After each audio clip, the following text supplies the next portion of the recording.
What's up, YouTube? Welcome back. So in this video, I want to talk about something that came up in the recent Atlanta mayoral race, and that is an accusation of colorism. And the two people involved go by the names of Felicia Moore and Andre Dickens. And in this case, the accusation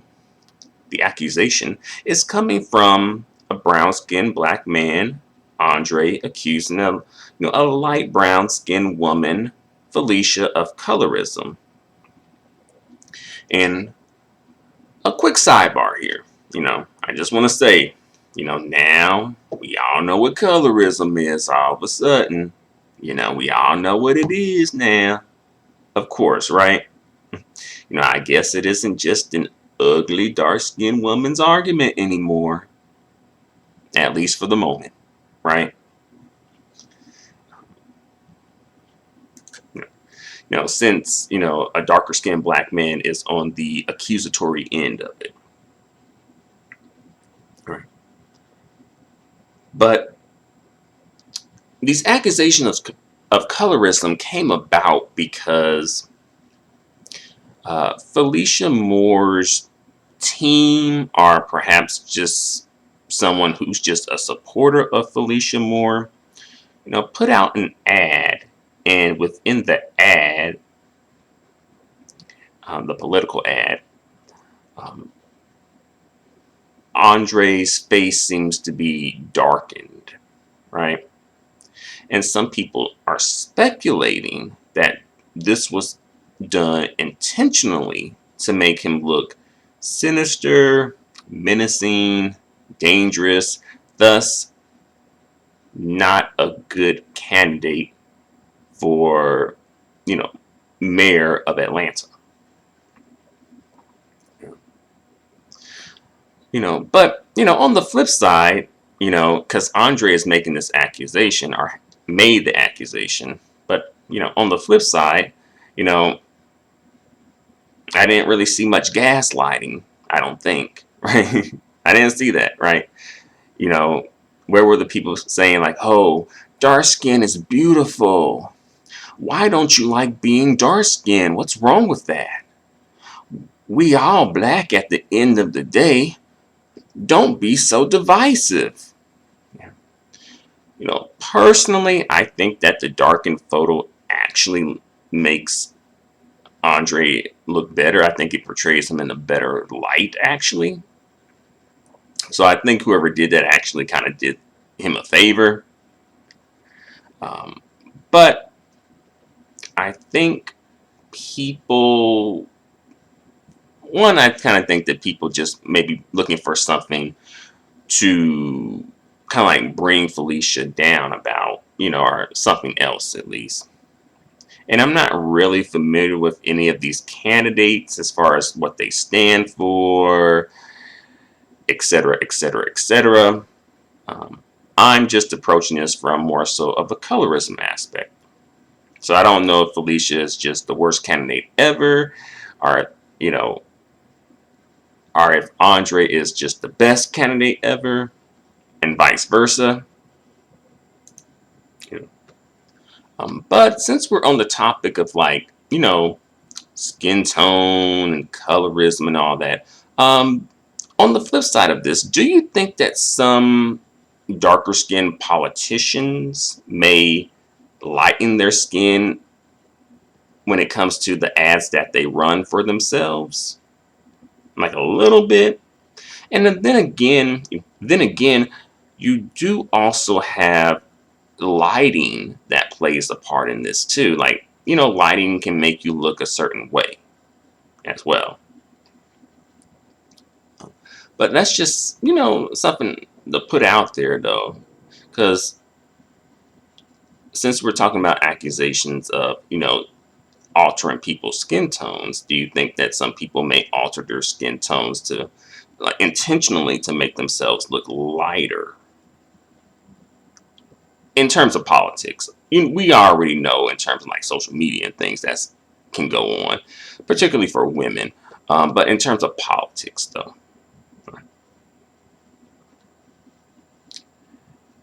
And, I don't know for sure if this was done intentionally with the objective of making him look menacing, sinister, dangerous.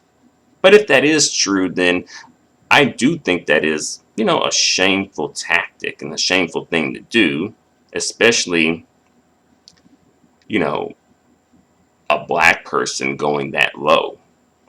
But this is politics, and nothing's off limits in politics. All is fair when it comes to politics. Um, but on the other hand, would this actually work though? Like, would this tactic actually work since the majority of the voters are black voters? But on the other hand, colorism is alive and well within the black community. So perhaps. And why wouldn't colorism be alive and well within the black community? You know, it's not like we've actually addressed this as a community. We can barely have conversations and dialogues about it without backlash or shaming. And as well, there has never been a movement or organization that addresses colorism within the black community. Not that I know of. So I'll put it like this. You know, when we address racism, we usually address people outside of the community, other people, right? But when we address colorism, we address people within the community. We address ourselves. And we have to confront the enemy within, the anti-blackness among us, the white supremacy among us. And we have to come clean about the anti-black white supremacist views, sentiments, and ideologies that some of us may have. And we have to take responsibility for them and apologize for our behavior, make amends, and rectify what we've done. And as a group, I just really don't think that we are ready to do that.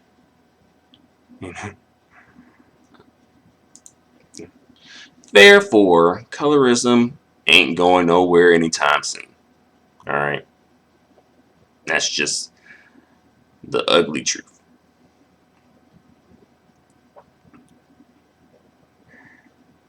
But in terms of the former mayors of Atlanta, um, besides former Mayor Kasim Reed, the other mayors of Atlanta have been on the lighter side. Is that a coincidence? Did it just happen? Or do you think that is something that may have some, you know, connection to like colorism, bias of some sort? But by the way, Andre did win. So, that's a blow against colorism.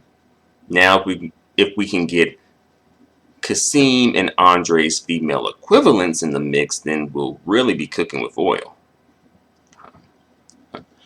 But I do also want to mention that we have to beware of people who ride the colorism wave because all of them are not sincere.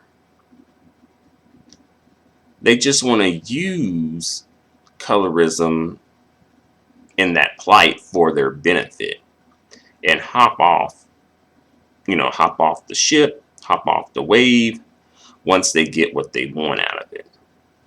I'm not saying that this is what Andre did, but I wouldn't be surprised if it was, like if he had that mindset. I wouldn't be surprised. It's not uncommon. Just as some people ride like the pro-black wave and the anti-racism wave, and try and get all that they can get out of it. But then once they get what they want, they hop off the wave. Same thing with colorism. Because Andre could have just used this to further depict Felicia as being disconnected from, the culture and the community, and being elitist and even anti-black. Who knows? But nevertheless, congratulations to Andre Dickens on being, mayor-elect of Atlanta. He will be replacing Keisha Lance No Bottoms. So congratulations to him. Hey, it seems like, colorism didn't stop his shit from coming in, right? But that still doesn't mean that it doesn't exist or it isn't a factor. It just means that you happen perhaps to just get over that factor or rise above it. Just as racism, right? Like, say like Oprah Winfrey, right? Or Shaq, right? Or Magic Johnson, etc., right? Like, they're really successful, but it's more so despite racism. It's not just, oh, look, they're so successful. Racism doesn't exist, right? But I think I'll bring this video to a close. I just want to come through right quick and just give me, a quick rundown of what I think about all of this, and just let you know how I feel, and also see if you have any thoughts and opinions about this situation. Let me know what you think about all this in the comments section. Until the next video, adios and goodbye for now.